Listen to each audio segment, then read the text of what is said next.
'Tis the season to shine with H&M. Discover the holiday collection and find fashionable pieces for your wardrobe or for under the tree. Get inspired and dazzle with this year's glam. From tuxedo styles, bow detailed pieces, impressive prints, and more. From unforgettable looks to unforgettable gifts. With fashion finds to home decor, find it all at H&M.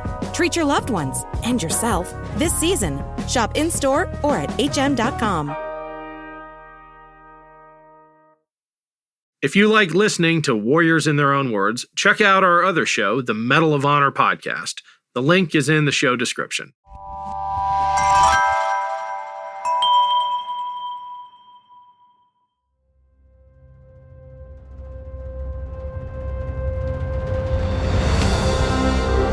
I'm Ken Harbaugh, host of Warriors in Their Own Words. In partnership with the Honor Project, we've brought this podcast back at a time when our nation needs these stories more than ever. Warriors in Their Own Words is our attempt to present an unvarnished, unsanitized truth of what we have asked of those who defend this nation. Thank you for listening, and by doing so, honoring those who have served. Today, on the 82nd anniversary of the attack on Pearl Harbor, we'll be hearing from Captain Daniel Inouye. At 17 years old, Inouye witnessed the attack firsthand from his home in Hawaii. He joined the U.S. Army a year later when the government reversed its policy on Japanese Americans serving. He was awarded the Medal of Honor for his bravery in northern Italy, and he became a senator after returning home.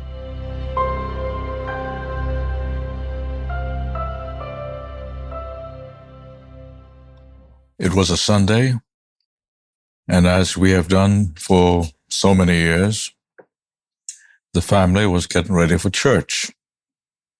And I remember at that moment I was putting on my necktie. Once a week I put on a necktie. And my father was already dressed, ready to go, and my mother was ready, just the children not quite ready yet. And then the radio suddenly came out with a hysterical voice. Sunday mornings, I had music on, which did not please my mother. And the disc jockey or the announcer suddenly started shouting and saying that this is for real, this is not a test. The Japanese are bombing Pearl Harbor, and it sounded real. So I thought, well, let's see what's happening. And I dragged my father out into the street, looked westward towards Pearl Harbor, and sure enough, you could see these dark smoke clouds rising from that area. And so something must have happened, some explosion or some accident. Then suddenly, at about that moment, 3 fighter planes swooped right above us. And you could see the gray color, and on the wings were red dots. And I knew enough to figure that out, that they were Japanese. And I knew we were in trouble. I saw my future come to an end at that point. Did your father say anything?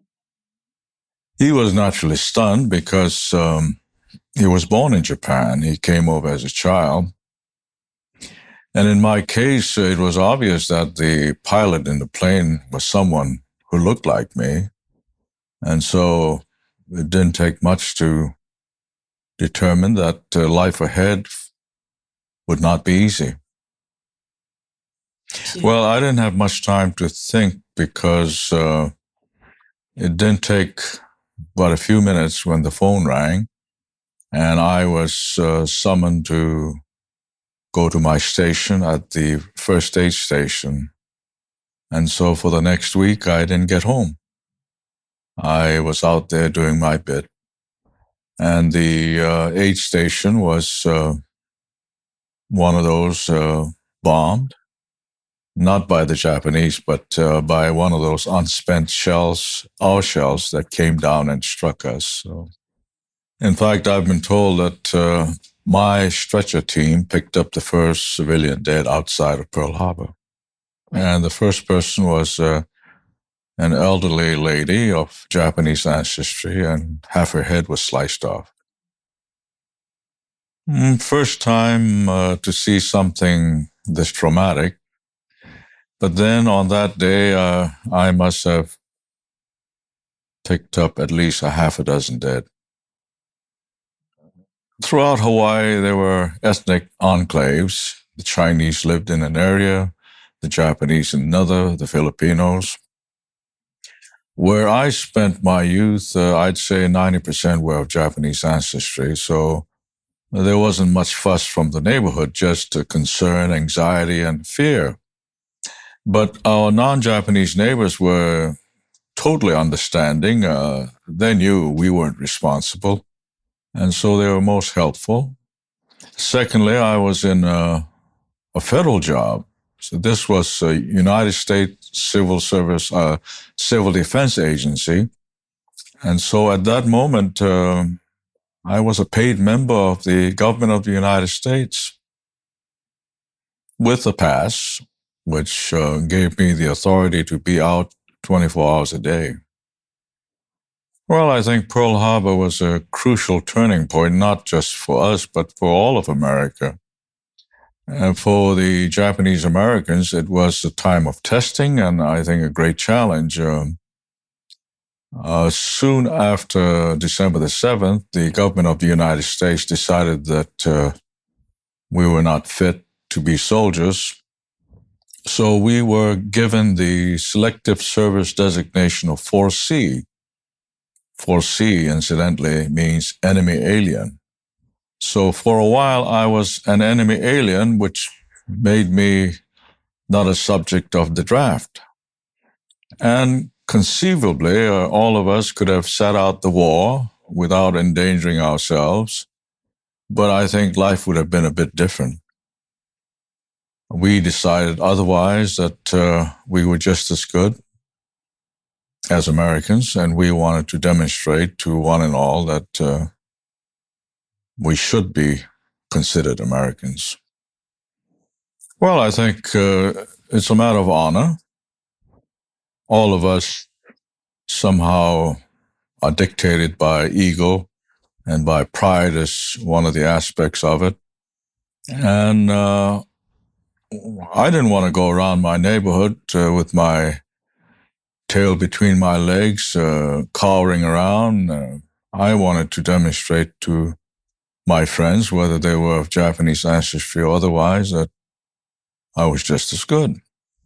And I think most of the young men, my contemporaries, took that attitude, because when the call was made for volunteers, over 85% of the eligible volunteered, which has never been duplicated anywhere in the United States.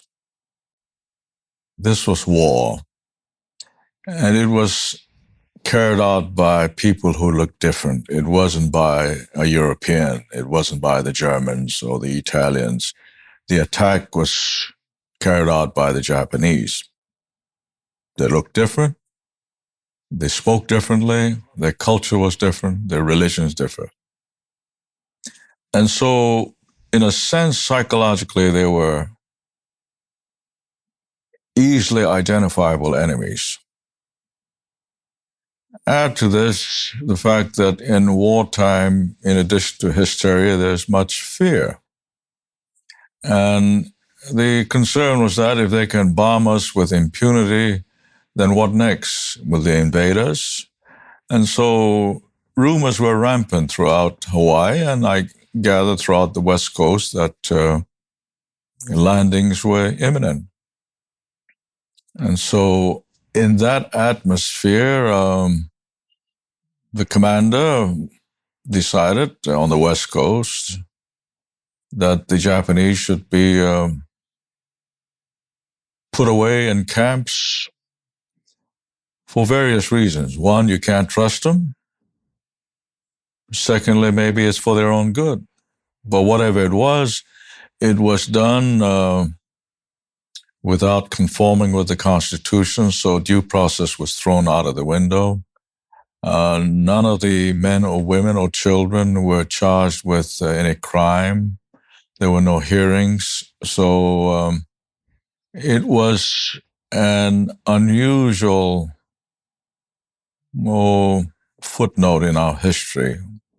Even during the Civil War, it did not happen this way. First of all, I could not enlist because I was too young.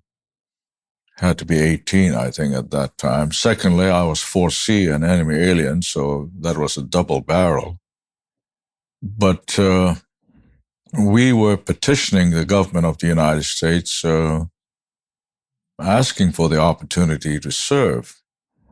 And the President of the United States looked upon this petition and granted that. And he issued a statement which is very important to the men of the regiment, in which he said the combat team may be formed if they're volunteers, because Americanism is a matter of heart and mind, not a matter of race or ancestry.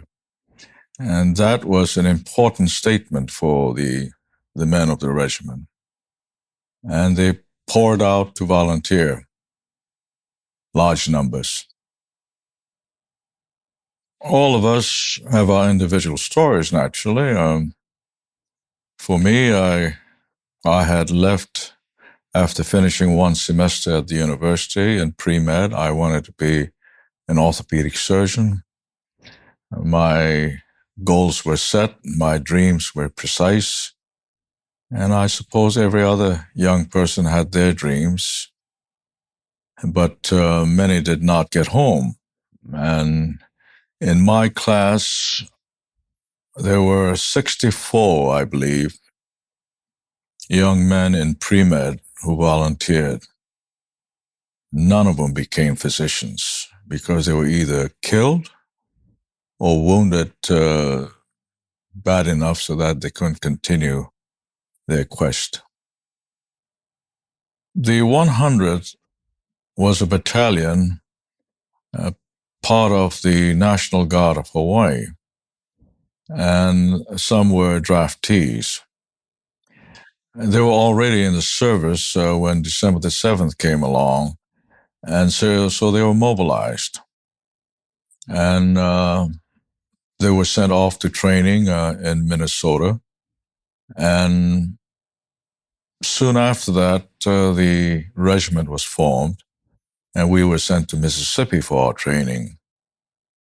The 100th, made up of men of a different generation, a bit older, preceded us and took part in battles such as Anzio, Cassino, and the approaches to Rome.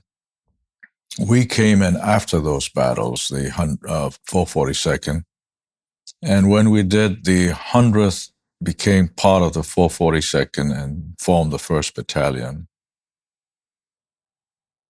Captain Ensminger was a product of Hawaii. He was a graduate of a high school in Hawaii. Then after that, he went off to college on the mainland. So he had many friends in Hawaii. And so he knew the Japanese-American community in Hawaii. And he was my first company commander. I was very fortunate to have him. There was a moment that very few of us can ever forget.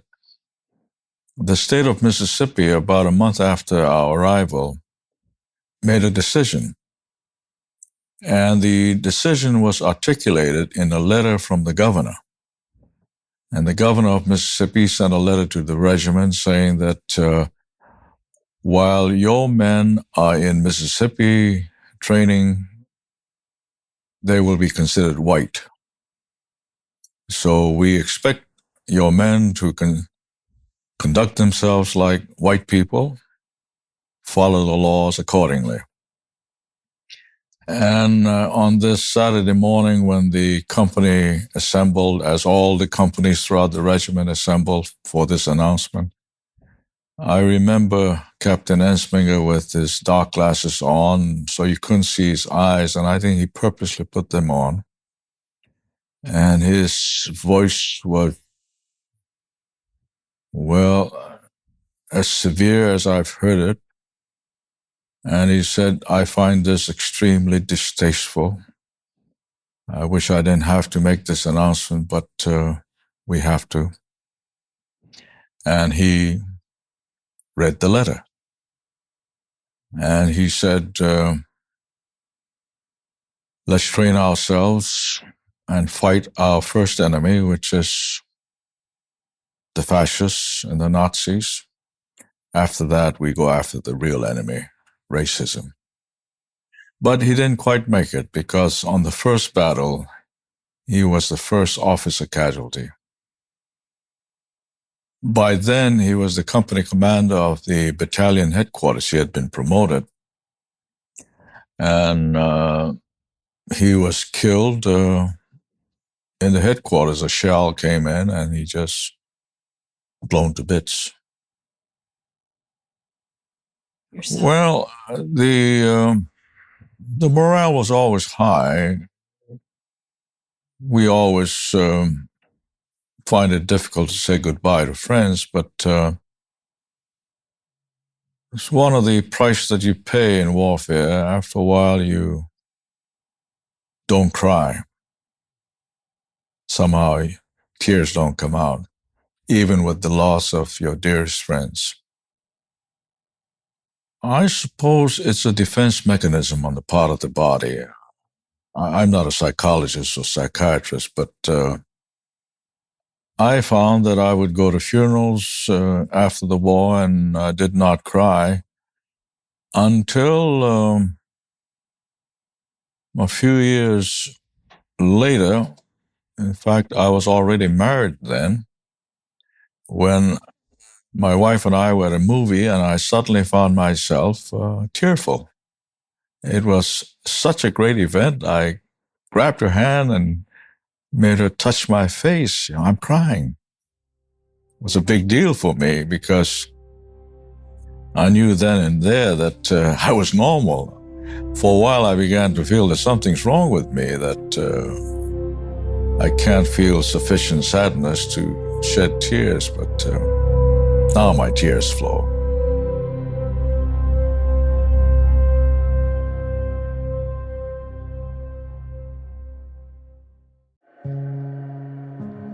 Hi, listeners. My name's Ray Suarez, and I wanted to take a moment to tell you about another podcast from Evergreen Podcasts, The Things I Thought About When My Body Was Trying to Kill Me. In this podcast, I share with you a personal story over the several months where I had to think hard about the end. Join me, Ray Suarez, as I journey through this battle with cancer on my new podcast.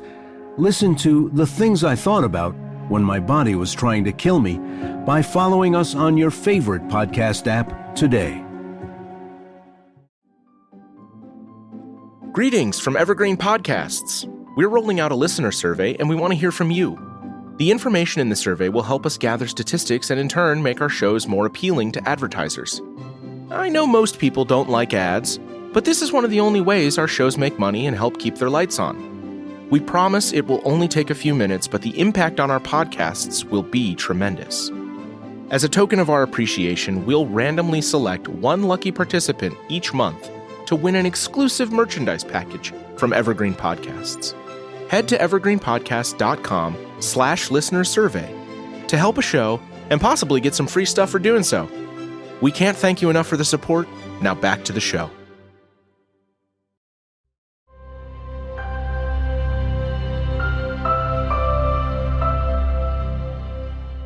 The first barrage is one that stays with you, but then all the others begin to fade away because it's a frightening thing.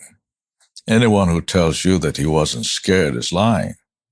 It was frightening. The man who was next to me began urinating. And certain body functions occur when you're in the height of fear. Some cannot stand, some cannot walk. Others find that their sphincter muscles don't work. And the man next to me, who incidentally was a very brave person, but for his first frightening experience, It was sufficiently traumatic for him. We were told to take a hill. And there are a lot of hills in Italy. We were then, my recollection is, we were walking down a country road in Italy. Everything was beautiful. This was a beautiful day. The flowers were blooming, lovely smells throughout the countryside. And some of us were whistling, and then all of a sudden, this piercing sound. We had never heard artillery before, and it just fell nearby, and there were some who did not react right away. After a while, you know that when you hear the sound, you hit the ground, but the first time you're standing there, not knowing what to do. But we caught on. After that, you become a veteran. I'm convinced that only a person who is either out of his mind or deranged would not experience this sense of fear under those conditions. I think it's normal and natural to do that. But after a while, because of other factors working into the system, you can overcome that. Discipline is one. The other is pride. We do a lot of things because of pride. The other is honor. For example, I checked with a lot of my friends as to their thoughts before they went into combat. And not surprisingly, most of us had the same thing in mind. We were praying not to survive the war, not to get wounded or anything like that, but we were praying that we would get through this first day without turning coward. Please don't make me a coward. Please let me stand up. Because peer pressure is an important element in life. Pride is also an important element. And so there are a lot of things acting. I didn't want to disgrace the family. At the same time, among my comrades there, I wanted to show I'm just as good a man. In most cases, I think the first test by fire comes out pretty good. We were going towards what we call the line of departure. We were just going to this assembly area to get ready for an attack. We were still in the back, but as you know, artillery can go all the way back or right up to the front line. And in this case, it must have been a long-range artillery shell, several of them. Suddenly, I found myself no longer a teenager. And in 24 hours, I found myself leading men because in some of the battles, a lot of people die or get wounded. In our first battle, my squad leader was injured. My platoon sergeant was killed. My platoon leader was injured. So we all went up. So I found myself within 24 hours being the squad leader. Then in about a week, I was a platoon guide, and I was the second in command of the platoon. And I was still a young man. Well, we were already there, and we were doing our bit, fighting. As a background, you should know that our regiment was a combat team. It was totally contained organization. We had everything from the medics, the band, headquarters, our artillery, cannon company. So we were able to be moved around. We were a combat team. And it didn't take long for the commanders to realize that we were pretty good at this. So we were used as assault troops. And that's why our casualty rates are very high. We went into battle the first day with 4,500, and within a year, when the war ended, about 14,000 had gone through our ranks. So you had a turnover of 3 times. So you can imagine how high the casualty rates were. And so we were there with the 36th Division, the Texas Division, and we had just completed our mission when we were called out from what we were looking forward to as a rest period of a couple of days. So without having any rest, we were called in to rescue this lost battalion. It was a battalion of Texans that had moved too fast and therefore got sucked in by the Germans. And they were surrounded by a number of troops equivalent to a division. So it's a large number surrounding this small group of men. At first, attempts were made by the Texas regiments to rescue this battalion, but they were not quite successful.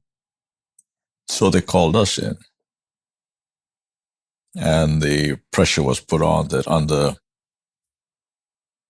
whatever it costs, they must be rescued, because it became an issue here in Congress. After all, most of the congressional leaders were Texans, and they wanted their men taken out of there. And we were the ones who had to do the job. Our casualty rates for less than a week exceeded 300. The casualty rates among those who were surrounded, I think, was less than 60. So we suffered much, much more than those we rescued. And this may sound rather strange, but most of us realized at that point that we were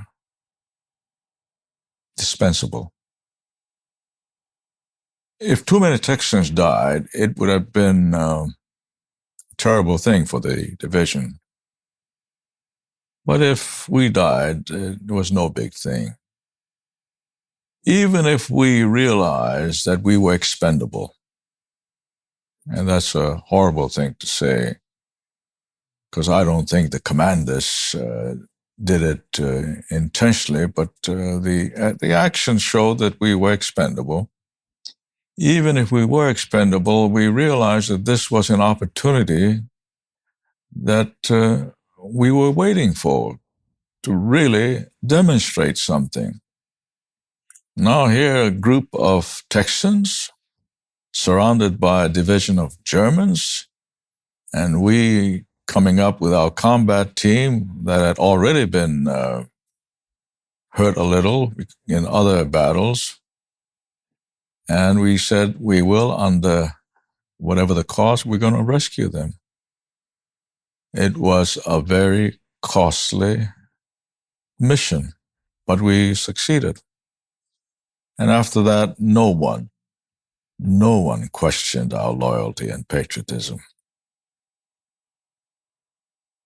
I got my commission in the midst of the battle. In fact, I missed the last day of the battle. So someone's looking after me. How did you feel? Very likely, if I had been in that last day of the battle, I might not be sitting here. It was so bloody. To show you how bloody it was, the table of organization at that time called for 197 officers and men per company. Each battalion has 4 companies, plus a headquarters company. And there are 3 battalions in a regiment. After the rescue, the division commander, 36th Division commander, ordered our colonel to assemble the regiment in a formal parade formation so that he could formally express the gratitude of the division. And when we assembled in that field in France, I was then an officer, but I was with the company. Others who were in headquarters told me that the general turned to the colonel and said, "I told you, Colonel, I wanted the whole regiment out there. Apparently you sent most of your men out on pass." And the colonel said, "No, that is the regiment, minus 2 per company because they're back in the company area guarding the supplies." And that just horrified the general. He didn't realize that the casualties were that high. My company, E Company, had the most men in the regiment. We had 44 men. That's out of 197. One company had 12 men, and the company commander was a sergeant. So you can imagine a sergeant standing in front of 12 men and saluting and saying, "K Company, all present or accounted for." That's awesome. Our company was the largest, so we were a bit embarrassed, as though we hadn't done anything. But yet we were decimated too. But one company had 12 men. I still remember that. And then we had to march in retreat parade formation. And even the band was decimated because during fighting, band members put down their instruments and become stretcher bearers. And they're in the line of fire also. So the band was about half-manned. So the music was rather unbalanced. This area had been static for nearly 6 months. The division had been in position and hadn't moved. And during that time, the Germans had built fortifications, concrete fortifications. So when we were called back from France to lead the last assault to break this line, and it was felt that if you break this line, you will break the Italian resistance, we all assembled. But before we assembled to listen to the division commander, our regimental commander sent many of the officers on reconnaissance, and he figured this would be the area very likely that we would be assigned to, and said, look around and figure out the best approaches that you can find. And so when we met with the division commander, our attack plan was already made. And so when the division commander said, "I must tell you that this line has been here for over 5 months, and it's well dug in, well established. The Germans have fortifications and a lot of men up there. It's not going to be easy, but we hope you can overcome these difficulties and take your first objective within a week." Our regimental commander, and I'm sitting there as a young officer, the regimental commander turned to the general and said, "Would it be okay if we finish it up in less than a day?" He wasn't bragging, because oftentimes a division has plans, And the general thought our colonel was kidding. He said, "Are you serious?" "Absolutely." we can take our first objective in 12 hours, something that they've been standing there for 5 months. But it called for attacking in an area that no one would anticipate. We had to sacrifice one battalion to take the traditional route going up forward, and they got slammed and hit. And while they were doing that, from about 9 o'clock at night, we were climbing cliffs that were just almost vertical. And I remember on this attack, we took off all of the things that would make noise. And we were told that if anything happens, don't yell. One fella fell without a peep. All you heard was the thump on the end. That's discipline. And I don't know how you describe that. Is that courage? Is that patriotism? It's something. He just fell, and he must have known he was on his way to death. But when we got up on the top, at least in my company sector, I don't know about the other companies, we came across a German company that had just gotten up. They were lining up for breakfast.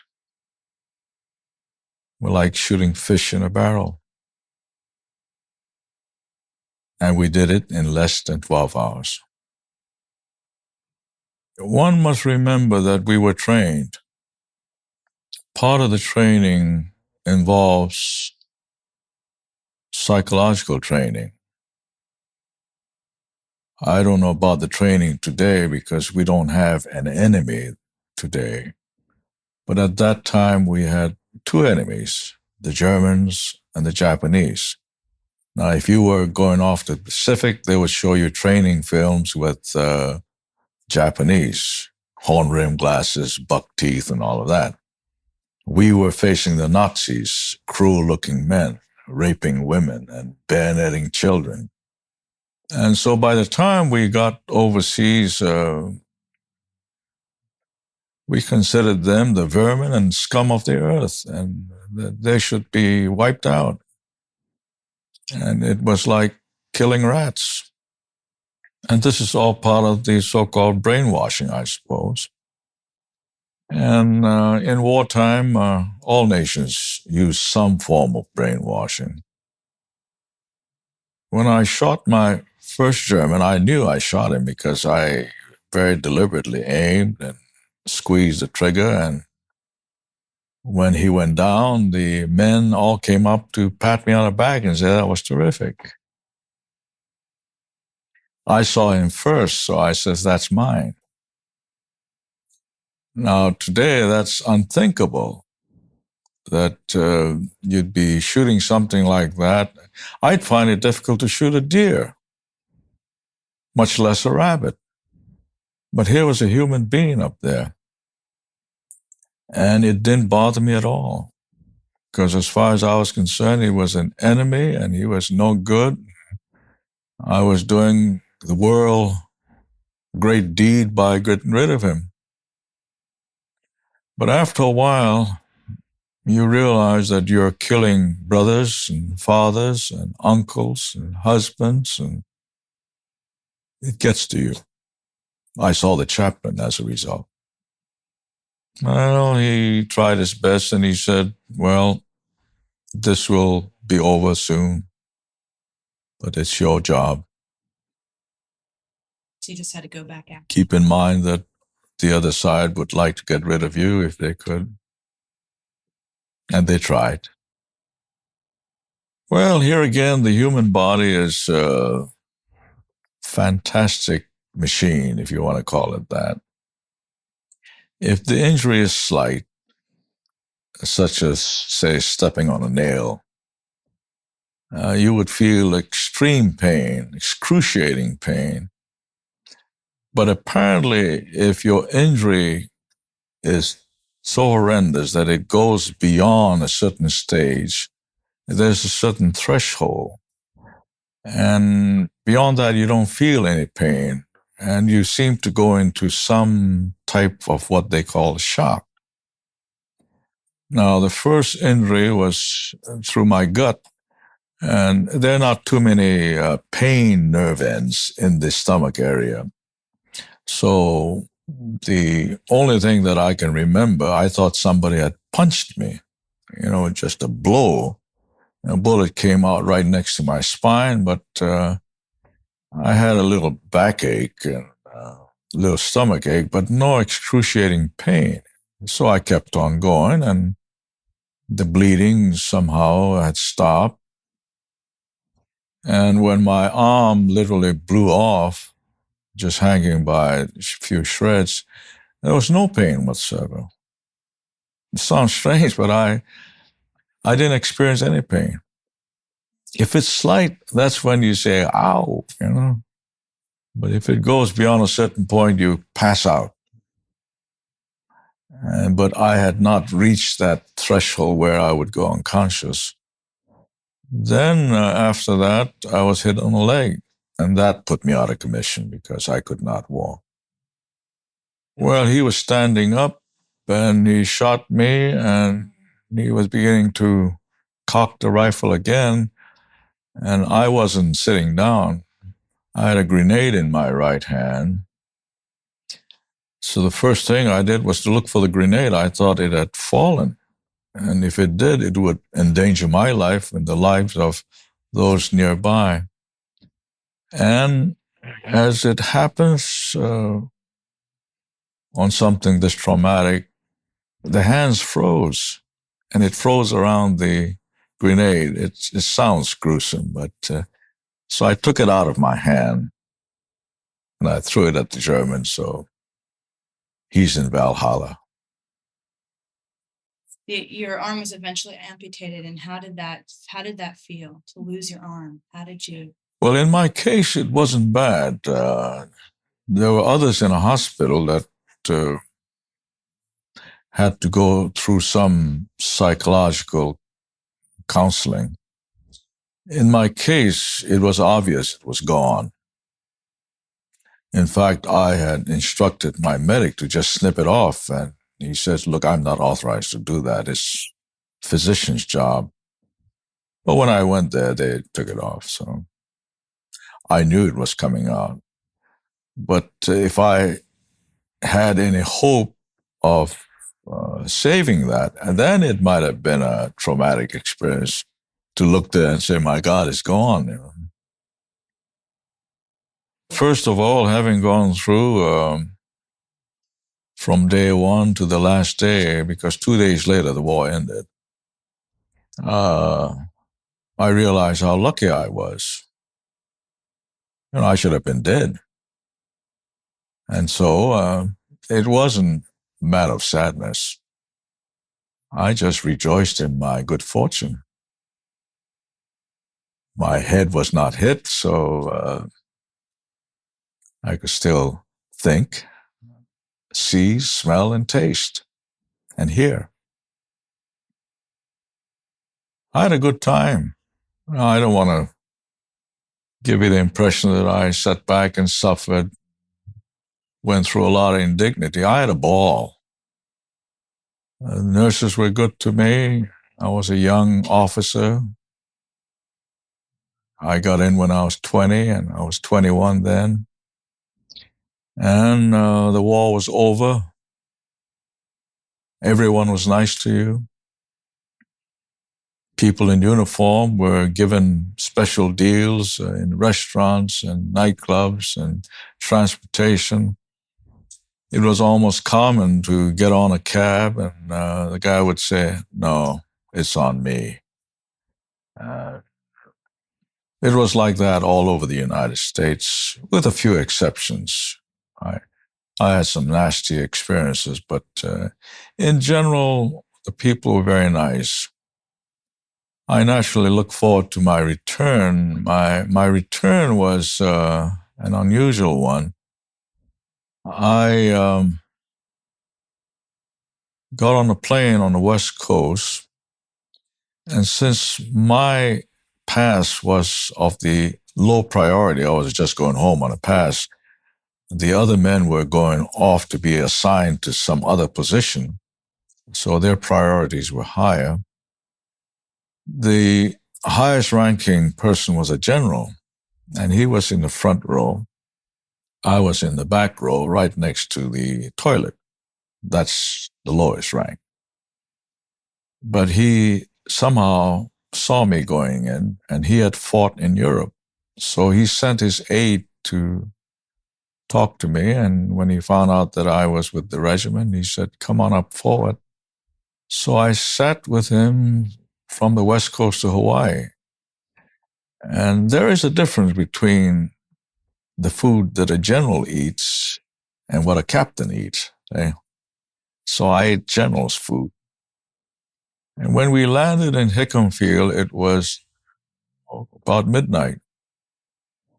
And as we got off the plane, the general said, "Is someone waiting for you?" I said, "No, sir." "How do you get home?" "I'll either get a cab." "I don't think there's going to be cabs around here at this time of the day or night." I says, "Well, I'll walk. It's a pleasant night. It's not too far. It's about 10 miles.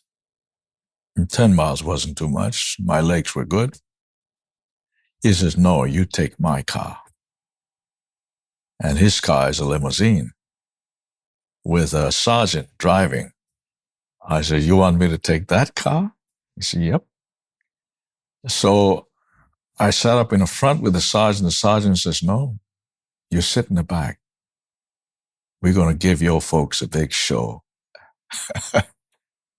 So we drove home. By then I had called ahead, and my father answered the phone. I said, "I'm coming home." He said, "Where are you?" I said, "At Hickam Field." He says, "Oh, how are you going to get back?" I says, "Someone driving me down.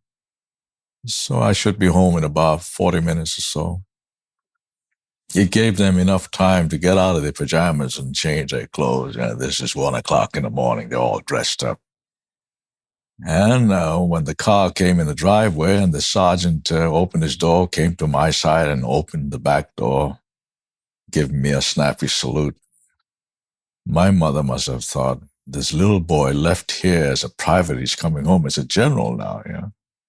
So the homecoming was a happy one for all.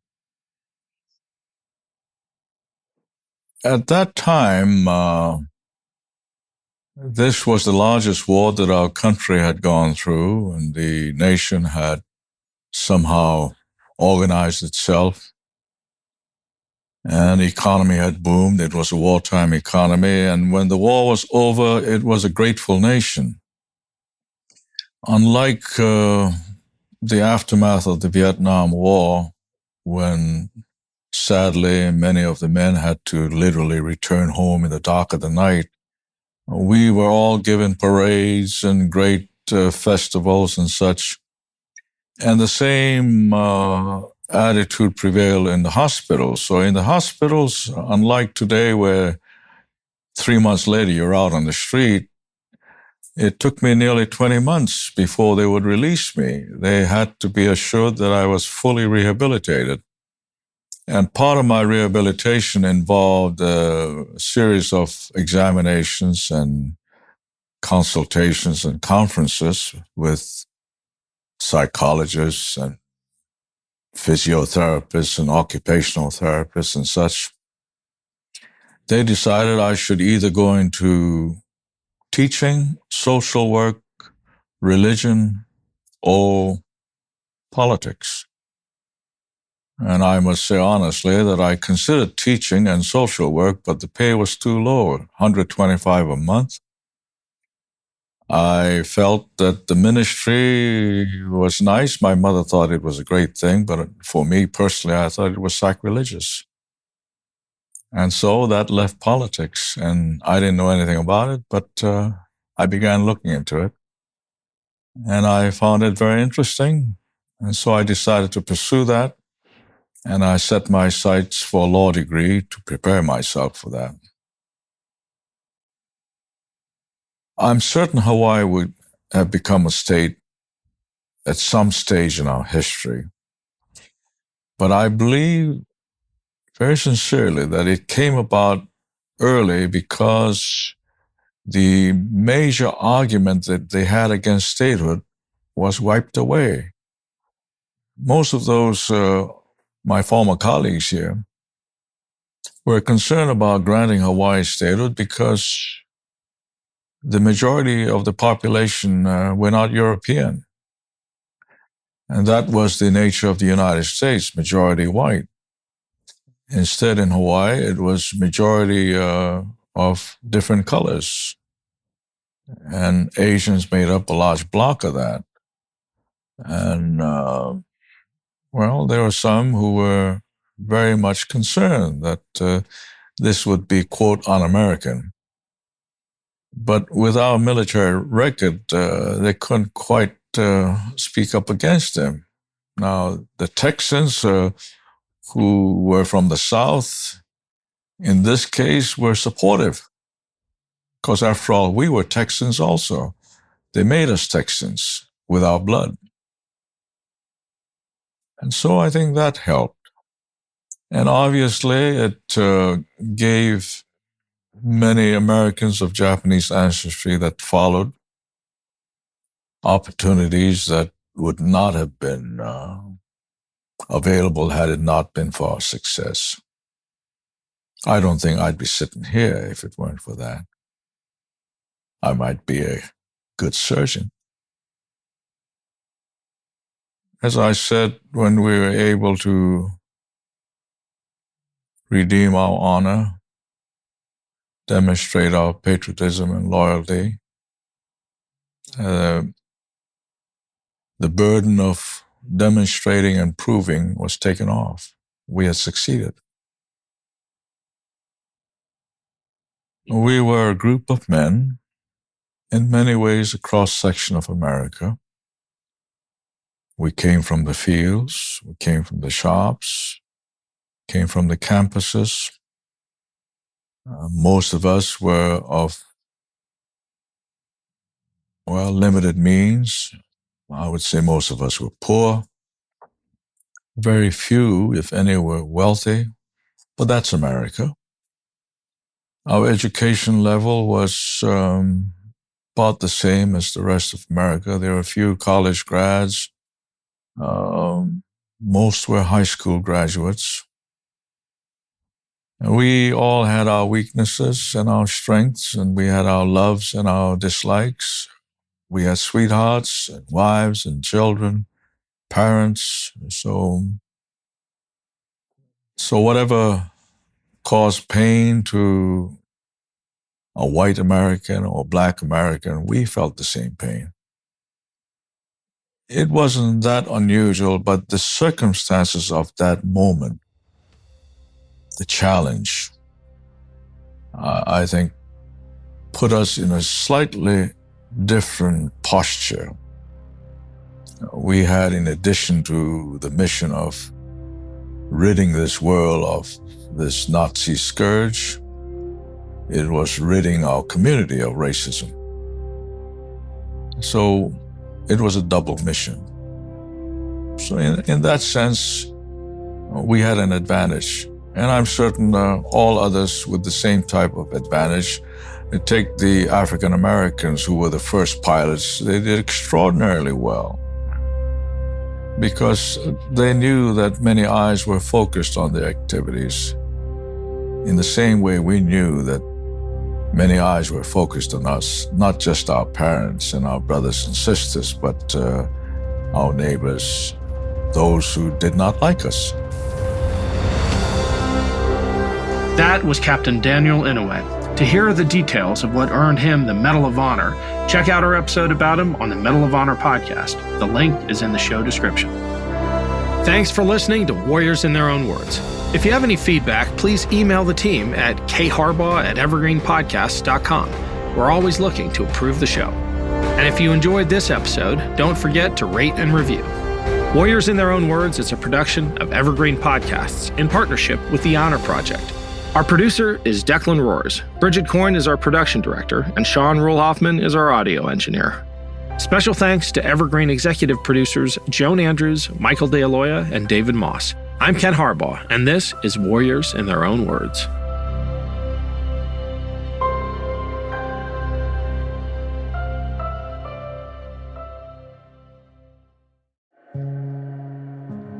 Hi, listeners.